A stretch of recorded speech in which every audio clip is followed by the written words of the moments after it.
سلامتان لێبێ خوێندکارە ئازیزەکان، باسی شۆڕشی عەبدوڕەحمان کوڕی ئەشعەد ئەکەین. شۆڕشی عەبدوڕەحمان کوڕی ئەشعەد لە ساڵی 8 کۆچی عەبدوڕەحمان کوڕی ئەشعەد دەکرێت بە والی هەرێمی سەجستان لە سنووری هیند. حەجاجی کوڕی یوسفی سەقەفی کە والی ڕۆژهەڵاتی ئیسلامی بووە لە عێراقدا دەنیشێت. شەڕی تورکەکانی پێسپێردرا بوو، واتە شۆڕشەکانی تورکەکانی پێسپێردرا بوو کە یاخیبوون و سەرانەیان نەدەدا و دەستدرێژیان کرد بووە سەر موسڵمانەکان.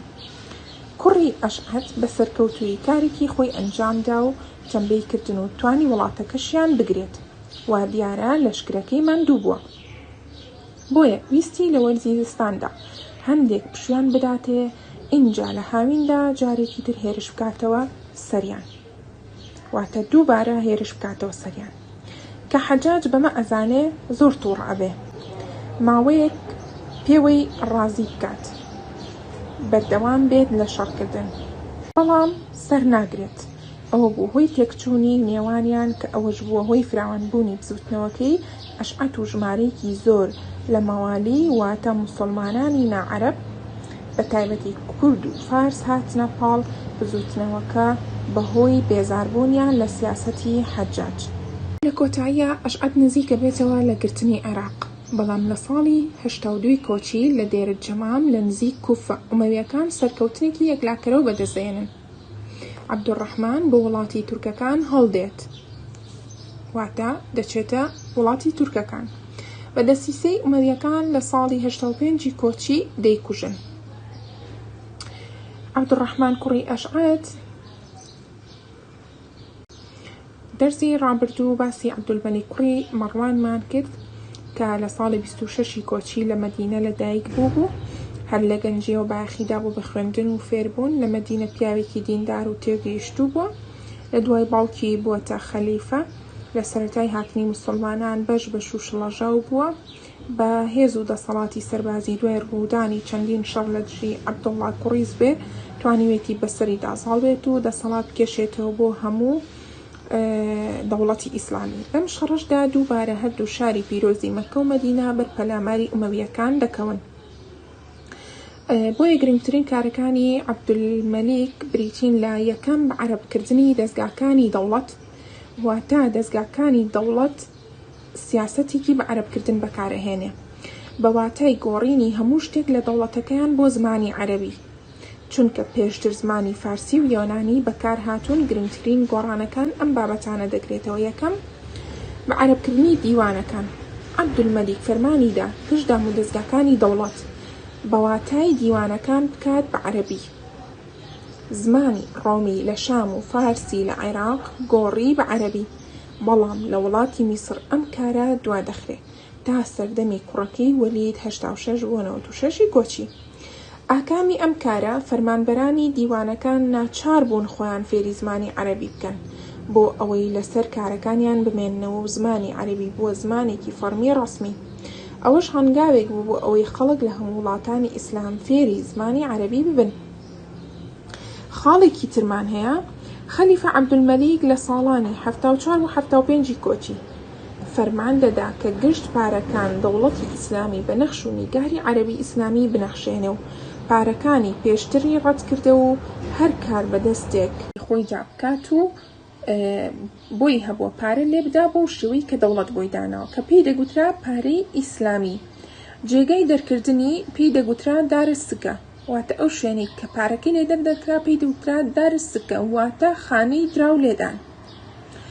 و هەروەها چەند پرۆژەیەکی ئاوەدانکردنەوە ئەنجام ئەدات. یەکەمیان دروستکردنی مزگەوتی ئەقسای شەریف و قوبەی سەخرەی مشەرف لە قودس.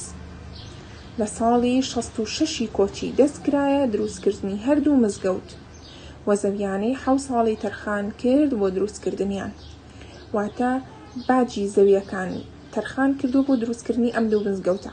لە ساڵی 72 کۆچی کۆتایی بە دروستکردنیان هاتووە. و هەروەها خاڵێکی تر ڕێخستنی ئیداری دەوڵەتە. ئەو کارانی کە معاویە دەستی پێ کردووە عەبدولمەلیک تەواوی کردن، وەکو چی؟ وەکو ڕێخستنی دیوانی زەویانە بوو، پاش ئارامبوونەوەی بارودۆخی دەوڵەت دەستیان کرد بە سەرژمێریکردن ئەهل الذمە جوولەکە و مەسیحی بۆ دانانی سەرانە لە سەریان.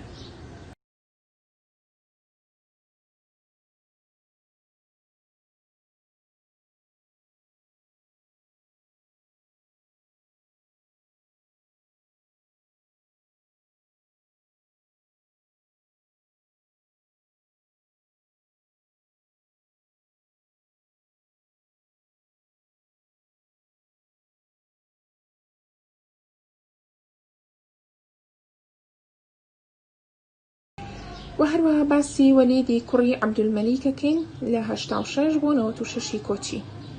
وەلیدی کوڕی عەبدولمەلیک جێگری باوکی بووە. پاش مردنی بۆت بە خەلیفە، ماوەی 10 ساڵ لە دەسەڵات ئەمێنێتەوە.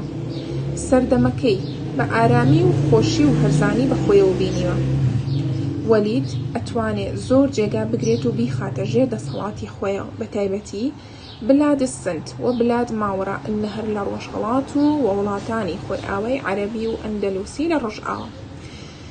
ڕەخساندنی ئەو بارودۆخە دەگەڕێتەوە بۆ هێز و توانای باوکی، چونکە پاشمردنی دەوڵەتێکی فراوان و ئارامی بۆ بەجێهێشتووە.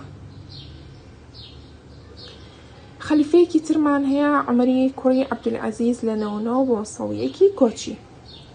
عومەر عەبدولعەزیز کوڕی مەڕوان کوڕی حەکەم لە ساڵی 62 کۆچی لەدایک بووە. لەگەڵ باوکی بووە کاتێ لە میسر والی بوو. لە سەرداواکاری خۆی باوکی ناردی بۆ مەدینە بۆ خوێندن و دانیشتن لەگەڵ زانا و پیاو ئاینیەکان. هەر لە بچووکیەوە قورئانی لەبەرکردبوو و شارێزاییکی زۆری لە زانستە ئاینیەکان هەبووە. عومەری کوڕی عەبدولعەزیز خاوەن ڕەوشتێکی زوو دەستپاک و زمانپارە بوو و دوور بووە لە لوودبەرزی و خۆبە گەورەزانین وەک عومەری کوڕی خەتاب، بۆیە بە خەلیفەی ڕاشدی پێنجەم ناسراوە. گرنگترین کارەکانی عومەری کوڕی عەبدولعەزیز، یەکێک لەو کارە گرنگانەی بریتیە لە سەرانی لەسەر ئەو کەسانە نەهێشتووە کە بوونەتە موسڵمان لە ئەهل الزومە جوولەکە و مەسیحی و سەردەشتی کە پێشتر ئومەویەکان بەناڕەوا لێیان دەستاندن. یەکێکی تر لە کارەکانی بریتیە لەوەی یەکەم کەس بووە تەماشای سکاڵای غەدر لێکراوەکانی کردو و فەرمانی داوە گشت کاربەدەستەکان وەک ئەو بکەن. خاڵێکی تر فەرمانی بە کاربەدەستان کردووە بەپێی قورئانی پیرۆز سونەتی پێغەمبەر درودی خوا لەسەر بێ کار بکەن. خاڵێکی تر لە سیاسەتدا پەیڕەوی ئاشتی کردووە، لەگەڵ خەواریجەکان گفتوگۆ و دانیشتنی کردووە. ژمارەیەک هاتنە ڕیزی ئەو ژمارەیەکیان چالاکیان لە سەردەمی حکمی ئەو لاگرتووە. خاڵێکی تر زەویوزاری چاک کردووە، بیری لێدا و ڕێگاوانەکانی چاک کردەوە. لە ساڵی 101 کۆچی خەلیفە عومەر کوڕی عەبدولعەزیز کۆچی دوایی کرد. خەلیفەیەکی ترمان هەیە خوێندکارە ئازیزەکان، خەلیفە مەڕوان کوڕی محەممەدە لە 127 بۆ 132. مەڕوانی کوڕی محەممەد لە جەزیرە باکووری کوردستان لەدایک بوو و پەروەردەکراوە. مەڕوان هەر خۆی بەوالی کوردستان و ئەرمینیا دانرا. مەڕوان لە دژی خەلیفە ئیبراهیم کوڕی وەلید ڕادەوەستێت و دەتوانێت هێرش بێنێتە سەر شام لەشکری خەلیفە تێکدەشکێنێت و بە سەرکەوتووی ڕاگەیاندنی دەوڵەتی دا. بەڵام لە ساڵی 132 کۆچی دەوڵەتی ئومەوی هەرەسی هێنا.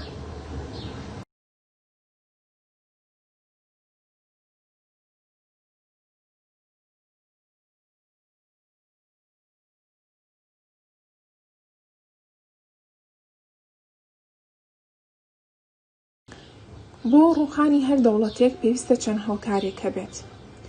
هۆیەکانی ڕووخانی دەوڵەتی ئومەوی باس ئەکەین. ڕووخانی دەوڵەتی ئومەوی دەگەڕێتەوە بۆ چەند هۆکارێک. یەکەم، زەفتکردنی دەسەڵات، واتە زەوتکردنی دەسەڵات، چونکە مافیان نەبوو بە زۆری دەستیان بەسەرداگرت بوو، واتە بە زۆری دەستیان بەسەر ئەو دەسەڵاتە داگرت بوو کە هەیان بوو. دووەم، بەکارهێنانی توندوتیژی لەگەڵ خەڵک، توندڕەو بوون لەگەڵ هاوڵاتیانی خۆیاندا. سێم، خەڵکی خراپ و بێسوودیان لە خۆ نزیک کردبووە. چوارەم، ماڵ و سەروەتی خەڵکیان بەناحەق دەخوارد.